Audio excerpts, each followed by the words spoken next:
I think New Zealand gives me confidence. And it's not just confidence, I'm super proud of where I'm from and my upbringing in the land in New Zealand. There's talakas on the pasties, eh? Because it's so exciting to be able to have people that come from all around the world like they do here at Amisfield. And we give them a flavour that they not only haven't tasted, they don't know what it is. And it could be seafood or a plant or a herb, but it's a new flavour for them. And I think that's, for me, one of the most exciting things when I dine in a restaurant and I'm eating something that I love, that I've never tasted before. It has an impact on you because when you leave, you remember that dining experience. You know, you remember these new flavours that for the first time have been in your palate. And it's the kind of constant search to create something that is untouchable because it's only where you are.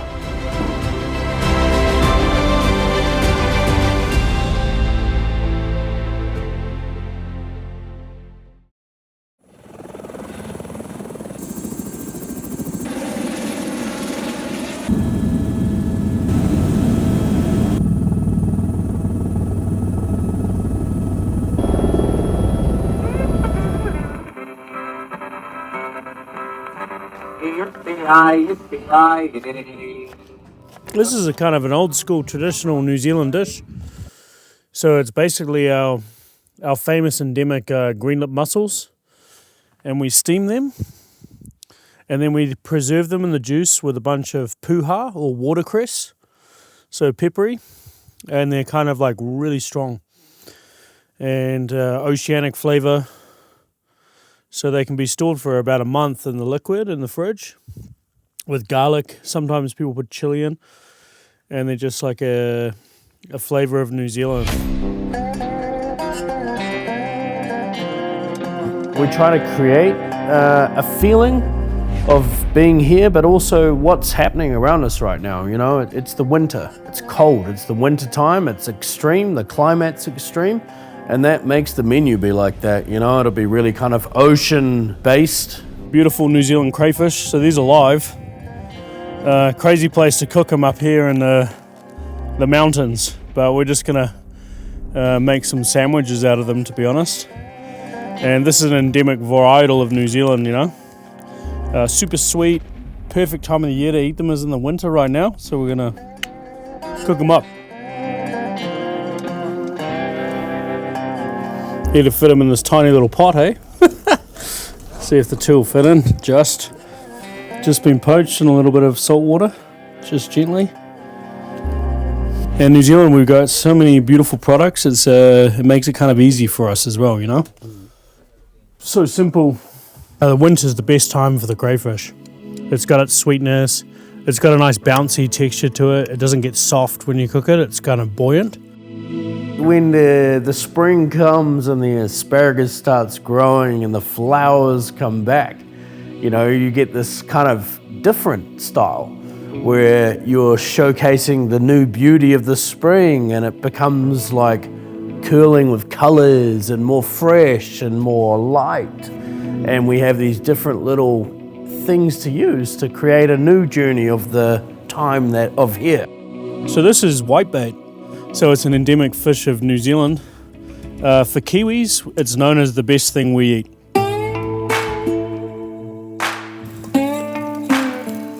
The flavours and the direction of the menu is totally directed by the season here. And not because we're trying to be a seasonal restaurant, we just have to be, because you can only get the stuff around you. We're an island at the bottom of the world, and we have to use what's around us. And you know, the season conducts the change. So this is Kiwi food at its finest. It's all about 3 ingredients: whitebait, lemon juice, salt and butter. 4 ingredients.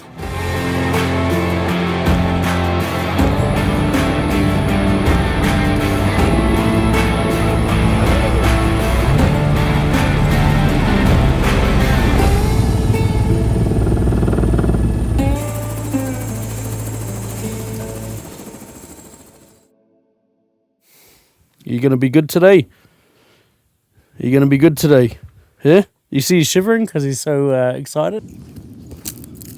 So what we're going to do, we're going to go for a walk with the dog and see if we can rustle up some pheasant to shoot in the mountains up here. So there's a few different spots, but you'll see how well the dog's trained, you know, because that's what his life is all about hunting. He doesn't want to be pet. He doesn't want anything. He wants to stay in his cage at home and come out and hunt, and that's it. That's his life. He loves it. Where is it? Where's the pheasant? Up! He's a purebred German pointer. He's a hunting dog. That's all he does, yeah. Just like me, I'm a purebred only here to cook. Well, that time, good boy. Bring it in. Boy, thank you. One of the most beautiful birds in the world.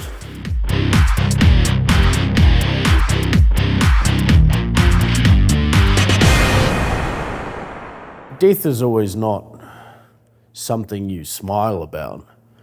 But, you know, being able to create something for, you know, my wife and my son at home that I've taken from the wild myself, I feel way better about that than if I cooked something that was in a cage and that was farmed and it didn't have an amazing life, you know?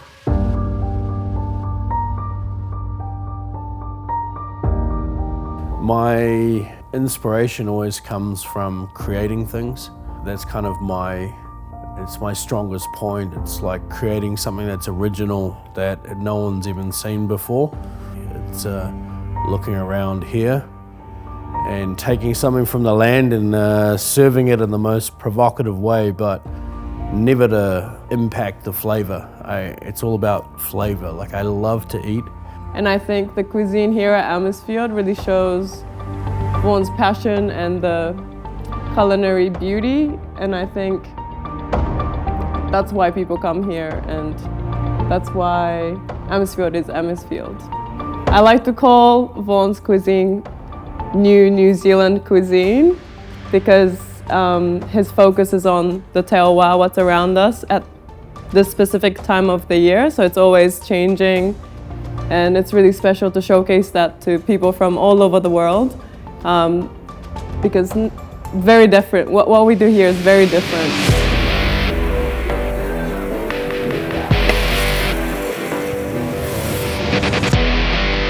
Visually, on your palate, the wine, like, and I guess a show, we have beautiful views, amazing architecture, and I think it's a really beautiful destination for international travelers, and we enjoy sharing experiences they bring and what we share and kind of educate them about New Zealand food from our perspective. So it's a lot of fun.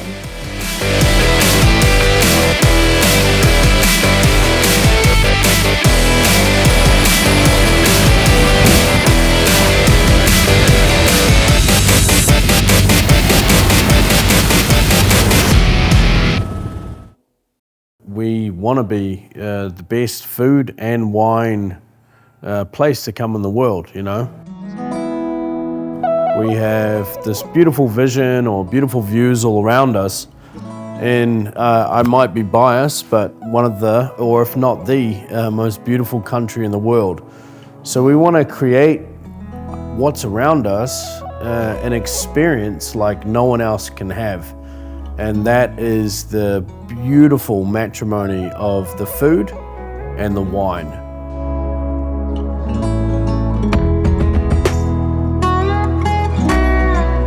We make so many different varietals that are all so amazing. And you know, our single-hand organic vineyard, which was, you know, created by, you know, John Darby in the late 80s. The thing that we do that no one else does is that we showcase everything in the way of food and wine that's all made by us.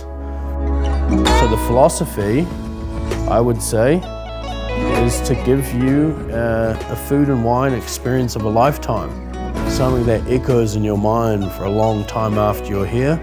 Something that's original, unique, and only showcased in our beautiful country of Aotearoa, the land of the long white cloud.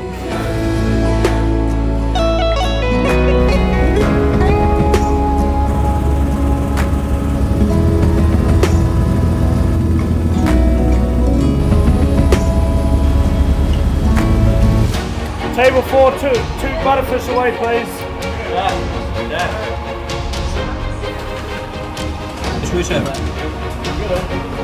For me, it's one of the strongest things in a menu. Whether you call it a tasting menu, degustation, whatever you want to be, it needs to be perfectly timed, because that adds to the excitement of the guests as well. Julia, to me, has got way better timing than I do. She says it comes from me, but you know, she's an amazing way of creating the flow of the menu with the sommelier, with the wine, with the food, with the amount of time they speak to the guest, and all the kind of, you know, research and notes that are put together on how to create the conversation about all the dishes in the correct amount of time, so that the menu just explodes from the start to the finish. You know, I think it's very important. You know, she won't admit it, but she's great at that. Yeah, in terms of timing, like kitchen, and we're so consistent so that we kind of know what to expect from each other. And his head chef Pang and sous chef James, they're incredible on the pass as well. Yeah, which makes the life. They push.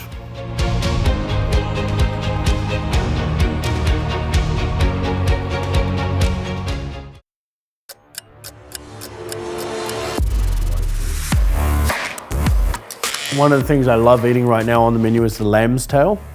And I do eat a lot of it because when you create that dish, there's always a little bit left over that comes back into the kitchen. And I'm pretty sure even when we do like a sold out service, I eat every little bit that comes back. This is delicious. But you know, the menu, I mean, I love everything on it. I think the menu is designed though, so you need everything on the menu. You know, it's like you start here and it comes up in this crazy way. So like if you eat one dish on its own without the dish on each side, without the wine match, it's not as good as if you have it inside the menu. And they're so connected. A lot of times when I'll taste certain wines, I'll think in backwards mode, like what's gonna go with this wine. And I think that's a really cool way of formatting a menu when you include it so much that it actually creates certain parts of the dish so that they can connect together so well that it's an amazing thing.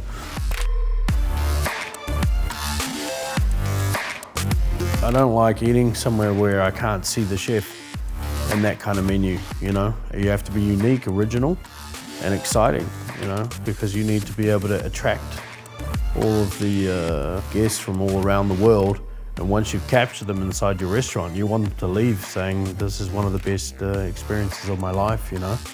You have to be in that gauge when you have someone sit down for a long tasting menu, for sure.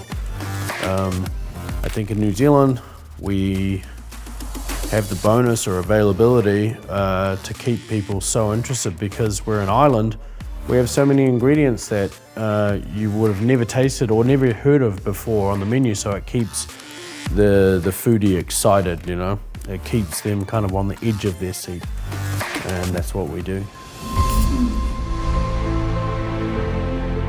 And we just try to keep it interesting and try to keep it, you know, flowing in that timely manner where you're just excited, you know? It's got to be like a movie. It's an experience, it's not just a meal. What we do here is very much a really involving experience. We educate and we share the beauty. Yeah, you get taken on a journey of Otago through the wine and the food, and combined together, you're getting something special like nowhere else in the world, you know? And that's Amisfield, you know?